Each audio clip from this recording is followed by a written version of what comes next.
پہلی بات تو یہ ہے کہ جو ہمارے آج کے اس پروگرام کا موضوع آیات ہیں، قرآن عزیز کا یہ آیات ہے کہ اس کا تعلق پچھلی آیات کے ساتھ بھی ہوتا ہے. صحیح.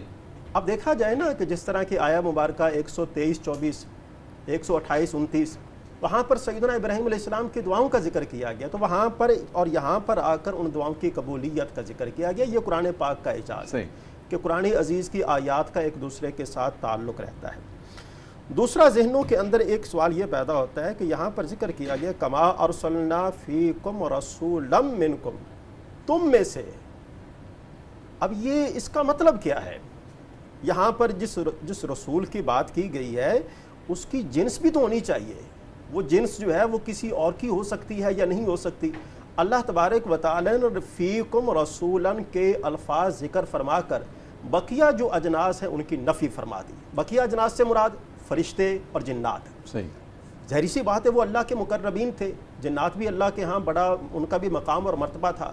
لیکن اللہ تبارک و تعالی نے ان الفاظ کے ذریعے انسانوں کی اس بات کی بشارت دی ہے کہ جو میں رسول اور نبی جو ہے وہ تمہارے پاس بھیجوں گا، مبعوث فرماؤں گا، وہ نبی اور رسول تمہیں میں سے ہوگا.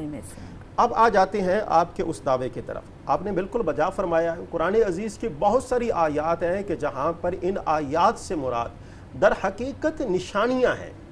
سبحان اللہ. یہ کوئی یعنی یہ کوئی ایسی فرضی بات نہیں ہے بلکہ حقیقی بات ہے. آیات جو ہے نا ان کا حقیقی معنی جو ہے وہ نشانیاں ہیں. تو آیات کا جو ہم لوگ اور تلاوت میں فہم شامل ہے. جی، اور جو ہم لوگ قرآن عزیز کے حوالے سے ان آیات کو استعمال کرتے ہیں تو یہ آیات جو ہیں در حقیقت مجازی معنی میں استعمال ہے. اسی وجہ سے قرآن عزیز کی آیات کو نشانیاں کہا جاتا ہے. تو آپ نے بڑی خوبصورت بات جو ہے وہ فرمائی ہے اور میں آپ کی اس بات کی تائید کروں گا. بالکل بجا ہے کہ قرآن عزیز کی تلاوت کی جائے تو تلاوت کے اندر فہم ہونا چاہیے.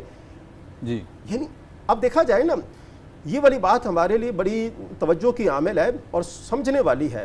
اللہ کی بارگاہ میں یعنی یہ تلاوت کا مقصد جو ہے وہ در حقیقت اللہ سے کلام کرنا ہے. جی بالکل. تو کلام کے اندر پوری توجہ کا ہونا ضروری ہے. توجہ جو ہے وہ فہم کے بغیر حاصل نہیں ہو سکتی. تو بڑی خوبصورت بات آپ نے فرمائی ہے.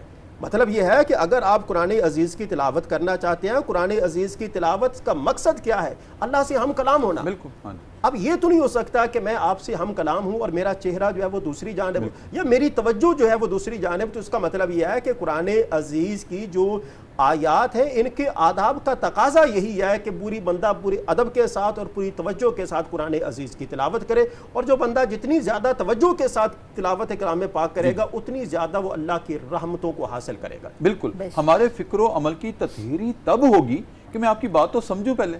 ڈاکٹر سمجھنے کے بغیر کیسے ہو سکتا ہے؟ سبحان اللہ. قبلہ ڈاکٹر صاحب جس طرح کہ ہم نے دعا کے اندر یہ والی بات بیان کی ہے، دعا کا ایک پہلو یہ بھی ہے کہ دعا جو ہے وہ توجہ کے ساتھ کی جائے، بے توجہی کے ساتھ نہ کی جائے. بعض لوگ کہتے ہیں کہ دعائیں قبول نہیں ہوئی ہیں تو ان کو چاہیے کہ جب دعا کریں چاہے آپ 1 منٹ کے لیے کریں لیکن پوری توجہ کے ساتھ کریں. پوری توجہ کے ساتھ. اور یہ دین کا خاصہ ہے. آپ دین کی عبادات کے لیے معاملات کو لے لیجیے، تلاوت کلام پاک، حدیث مبارکہ، تمام کا خلاصہ یہ ہے کہ آپ جو بھی کام کرنا چاہتے ہیں وہ پوری توجہ کے ساتھ کریں. جب تک توجہ نہیں ہوگی اس کام کا لطف جو ہے وہ آپ کے جسم اور آپ کی روح کو محسوس نہیں ہوگا.